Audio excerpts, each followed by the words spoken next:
السلام علیکم ورحمۃ اللہ وبرکاتہ۔ بسم اللہ الرحمن الرحیم۔ نبی صلی اللہ علیہ وسلم نے فرمایا، ایک رات میں سو رہا تھا، اچانک چھت پھٹ گئی اور آسمان سے جبرائیل علیہ السلام اور کچھ فرشتے آئے اور میرا سینہ چاک کیا گیا، مطلب کاٹا گیا، اور تمام اعضاء کو نکال کر آب زمزم سے دھویا گیا۔ سبحان اللہ۔ جبرائیل علیہ السلام آسمان سے ایک چاندی کا برتن لائے تھے جس کے اندر ایمان تھا، اسے میرے اندر بھر دیا گیا، کیونکہ اللہ کریم نے مجھے آسمان پر بلایا تھا کسی خاص مقصد کے تحت۔ پھر جبرائیل علیہ السلام مجھے باہر لے کر گئے جہاں ایک سواری تھی جس کا نام براق تھا، جو قد میں گھوڑے سے بڑا اور کھچر سے چھوٹا تھا، جس کا ایک قدم آسمان کو پار کرتا تھا۔ پہلے جنت میں آدم علیہ السلام سے ملاقات، پھر یہاں سے ہوا آپ کا آسمانی سفر شروع۔ جبرائیل علیہ السلام آپ کو لے کر پہلے آسمان پر پہنچے اور دستک دی۔ فرشتوں نے عرض کی، کون؟ فرمایا گیا، میں جبرائیل۔ فرمایا، ساتھ کون ہے؟ فرمایا، محمد صلی اللہ علیہ وسلم ہے، اللہ کریم نے انہیں بلایا ہے۔ دروازہ کھلتا ہے، تمام فرشتے آپ کو سلام کرتے ہیں اور ویلکم کرتے ہیں۔ تبھی وہاں پر ایک بزرگ بیٹھے ہوئے ملتے ہیں جو اپنے سیدھے ہاتھ کی طرف دیکھ کر خوش ہو جاتے ہیں اور الٹے ہاتھ کی جانب دیکھ کر مایوس ہو جاتے ہیں۔ حضور صلی اللہ علیہ وسلم نے فرمایا، یہ کون بزرگ ہے؟ جبرائیل علیہ السلام نے فرمایا، یہ تمام انسانی مخلوق کے باپ حضرت آدم علیہ السلام ہیں۔ پوچھا، یہ کبھی خوش کبھی اداس کیوں ہو رہے ہیں؟ آپ نے فرمایا، سیدھے ہاتھ کی سائیڈ میں میں اپنی ان اولاد کو دیکھتا ہوں جو جنت میں جائے گی، اور بائیں ہاتھ کی سائیڈ انہیں دیکھتا ہوں جو جہنم میں جائے گی۔ پوچھا گیا، کتنے لوگ جنت میں جائیں گے؟ فرمایا گیا، 1000 میں سے 999 جہنم میں ہوں گے اور ایک جنت میں۔ صحیح بخاری حدیث نمبر 3394 میں ہے۔ پھر آپ دوسرے آسمان پر پہنچتے ہیں، بالکل اسی طرح پوچھا جاتا ہے، اجازت ملتے ہیں، آپ اندر جاتے ہیں۔ یہاں آپ کو 2 نبی علیہ السلام ملتے ہیں، حضرت یحییٰ علیہ السلام اور حضرت عیسیٰ علیہ السلام۔ آپ سے کلام ہوتا ہے، پھر تیسرے آسمان کی طرف روانگی ہوتی ہے جہاں نہایت ہی خوبصورت نبی علیہ السلام سے نبی صلی اللہ علیہ وسلم کی ملاقات ہوتی ہے۔ فرمایا، یہ کون ہے؟ فرمایا گیا، یہ یوسف علیہ السلام ہے۔ اللہ کریم نے دنیا کی خوبصورتی کا بڑا حصہ یوسف علیہ السلام کو عطا کیا ہے۔ پھر آپ چوتھے آسمان پر پہنچے جہاں ادریس علیہ السلام سے ملاقات ہوتی ہے۔ پھر 5ویں آسمان پر پہنچتے ہیں جہاں آپ کی ملاقات حضرت ہارون علیہ السلام سے ہوتی ہے۔ پھر 6 آسمان پر پہنچتے ہیں جہاں آپ کی ملاقات حضرت موسیٰ علیہ السلام سے ہوتی ہے۔ موسیٰ علیہ السلام آپ کو دیکھ کر رونے لگتے ہیں اور فرماتے ہیں، بنی اسرائیل میری قوم تھی جس کی سب سے زیادہ تعداد تھی، لیکن اللہ تعالیٰ نے فرمایا بنی اسرائیل کے بعد امت محمد صلی اللہ علیہ وسلم سب سے بڑی تعداد کی ہوگی۔ میرے یہ آنسو خوشی کے آنسو ہیں کہ میری ملاقات آپ سے ہو رہی ہے۔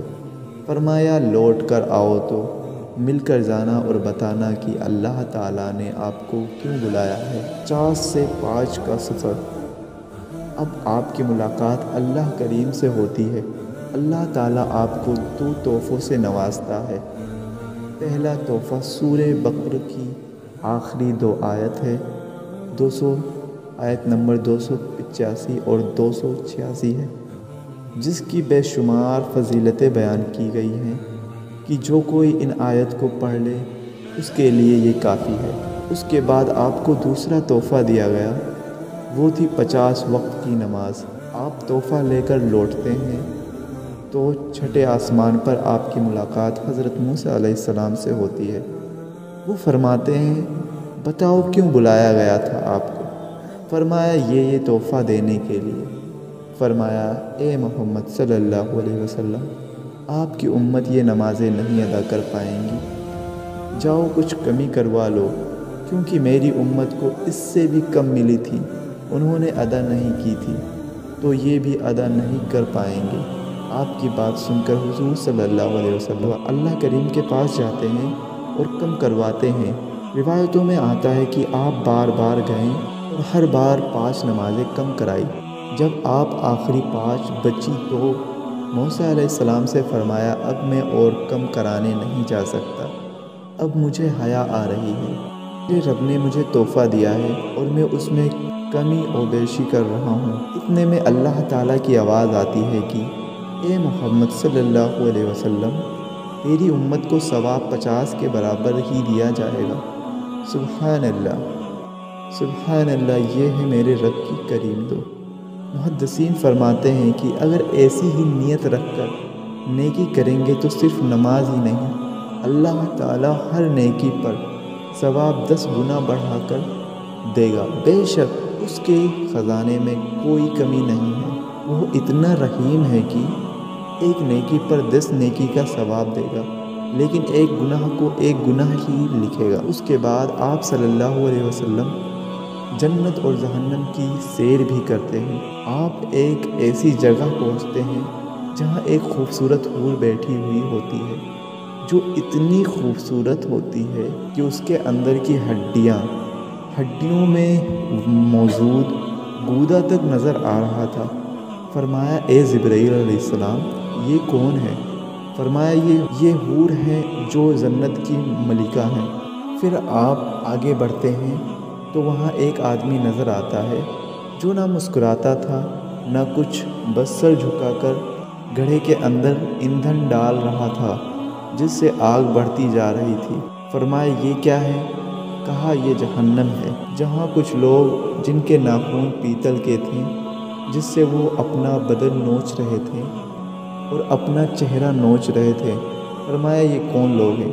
فرمایا گیا یہ وہ ہیں جو دنیا میں لوگوں کی غیبت کرتے تھے، ان کی عزت پامال کرتے تھے، آج یہ خود کو پامال کر رہے ہیں۔ اس کے بعد آپ کو وہیں لے جا کر چھوڑا گیا جہاں سے لے جایا گیا تھا۔ آپ صلی اللہ علیہ وسلم نے صبح ہوتے ہی مشرکوں کو، شرک کرنے والوں کو رات کا پورا واقعہ بیان کیا کہ میں رات میں کہاں گیا تھا، کیا کیا معاملات پیش آئیں، جسے سن کر مشرکین ہنسنے لگے اور معاذ اللہ آپ کا مذاق اڑانے لگے، اور سبھی حضرات ابو بکر رضی اللہ سے فرمانے لگے اے ابو بکر، دیکھ محمد صلی اللہ علیہ وسلم کیا کہانی سنا رہے ہیں، کیا تو یقین رکھتا ہے ان باتوں پر؟ مرحبا قربان جائیں ایسی یاری پر، ایسے ایمان پر۔ آپ نے جواب دیا کہ اگر میرے محمد صلی اللہ علیہ وسلم یہ فرما رہے ہیں تو بے شک وہ سچ فرما رہے ہیں۔ آپ کے اس جواب کے بعد آپ کو صدیق کا لقب ملا۔ صدیق کے معنی ہوتے ہیں سچ کی تصدیق کرنے والا۔ یہ تھا حضرت ابو بکر رضی اللہ عنہ کا ایمان کہ اگر سرکار نے فرما دیا ہے تو بے شک وہ حق ہے، پھر اس کے آگے کوئی کنتو پرنتو نہیں آتا۔ اگر میرے نبی صلی اللہ علیہ وسلم نے فرما دیا ہے کہ ایک مٹھی داڑھی رکھو تو مطلب رکھو اور رکھواؤ بھی۔ ہمارا ایمان بھی ایسا ہی ہونا چاہیے کہ اگر ہمارے نبی صلی اللہ علیہ وسلم نے جو کچھ فرما دیا ہے، جو کچھ بھی کیا ہے، اس میں سوال جواب نہیں ہوتے، بس ہم نے کرنا ہے، مطلب کرنا ہے۔ اگر میرے نبی صلی اللہ علیہ وسلم نے فرما دیا کہ 5 وقت کی نماز پڑھنی ہے تو اینی ہاؤ پڑھنی ہے۔ اگر میرے نبی صلی اللہ علیہ وسلم نے فرما دیا ہے کہ بیوہ طلاق شدہ بدی عمر کی لڑکی سے بھی نکاح کرو تو کرو اور کرنے دو۔ اور ایک حدیث یوں ہے کہ رسول اللہ صلی اللہ علیہ وسلم نے فرمایا شب معراج 7ویں آسمان پر مجھے بیت المعمور دکھایا گیا۔ میں نے جبرائیل علیہ السلام سے اس کے بارے میں پوچھا تو انہوں نے بتلایا کہ یہ بیت المعمور ہے، اس میں 70,000 فرشتے روزانہ نماز پڑھتے ہیں، اور ایک مرتبہ پڑھ کر جو اس سے نکل جاتا ہے تو پھر کبھی داخل نہیں ہوتا ہے۔ سبحان اللہ۔ تو دوستو، ہمارے رسول پاک نے جو فرمایا ہمیں ان سب پہ ہمیں غور و فکر کرنا چاہیے۔ نماز کو تو بالکل نہیں چھوڑنا چاہیے، غلط کاموں سے بچنے کی کوشش کریں۔ دوستو، ایسے ہی روزانہ ویڈیوز دیکھنے کے لیے ہمارے چینل کو سبسکرائب کریں اور کمنٹ کر کے بتائیں نیکسٹ ویڈیو کس ٹاپک پہ بناؤں۔